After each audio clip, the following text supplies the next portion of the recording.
είναι ένας όρος που στην Ελλάδα δεν τον χρησιμοποιούμε ακριβώς έτσι. Γιατί όταν λέμε ηρωνία θεωρούμε ότι κακομεταχειριζόμαστε λίγο τον άλλον, ότι τον χλευάζουμε. Εγώ δεν τον χρησιμοποιώ έτσι, τον χρησιμοποιώ ως απόσταση του εγώ από τα πράγματα, απόσταση του εγώ από τον ίδιο τον εαυτό. Αγγέλα Καστρινάκη. Είσαστε αναπληρώτρια καθηγήτρια της νεότερης ελληνικής λογοτεχνίας στο Πανεπιστήμιο της Κρήτης. Έχετε δημοσιεύσει 4 συλλογές διηγημάτων και 1 τόμο με αυτοβιογραφικά δοκίμια. Έχετε βραβευτεί με το βραβείο «Η Παιχτή» και με το κρατικό βραβείο δοκιμίου.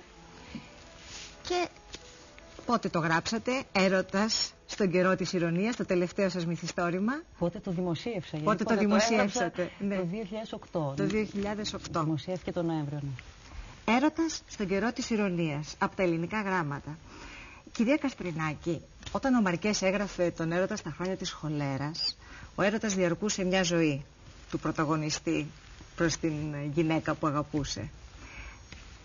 Στον καιρό της ηρωνίας είναι πιο σύντομες οι σχέσεις? Διαρκεί ο έρωτας και εκεί, αλλά έχει κάμψεις και αναζωογονήσεις. Ίσως θα μου πείτε δεν είναι ακριβώς ο έρωτας, είναι κάτι λίγο ευρύτερο, είναι η αγάπη, η συγγένεια που δημιουργείται μέσα στο ζευγάρι, περισσότερο παρά ο έρωτας που ίσως δεν μπορεί να διαρκεί πάρα πολύ. Ναι, ο έρωτας θα έλεγα ότι μάλλον αποτυγχάνει στο βιβλίο σας, με την έννοια ότι δεν παραμένουν οι δύο εραστές, προτιμούν τελικά... Ναι, αλλά οι σύζυγοι ξανά ερωτεύονται ο ένας τον άλλον. Δεν ισχύει αυτό? Ναι. Και αυτό το οποίο έχετε πει, το οποίο τώρα θα μας ταράξει και εμάς, ότι το θεμέλιο του γάμου δεν είναι η πίστη αλλά η απιστία. Αυτό που λένε έγραψε. Αλλά δεν είναι δικό μου, το είπε μια φίλη μου. Ναι, αλλά εσείς μέσα από αυτό το βιβλίο το επικυρώσατε και ως εκ της θέσεώς σας έχει μια άλλη βαρύτητα πλέον. Θεμέλιο του γάμου δεν είναι η πίστη αλλά η απιστία. Λοιπόν, ας αρχίσουμε καταρχήν με την ηρωνία, για να δώσουμε έτσι ένα στίγμα. Τι θέλετε να πείτε με την ηρωνία? Ναι, η ηρωνία είναι ένας όρος που στην Ελλάδα δεν τον χρησιμοποιούμε ακριβώς έτσι. Γιατί όταν λέμε ηρωνία θεωρούμε ότι κακομεταχειριζόμαστε λίγο τον άλλον, ότι τον χλευάζουμε.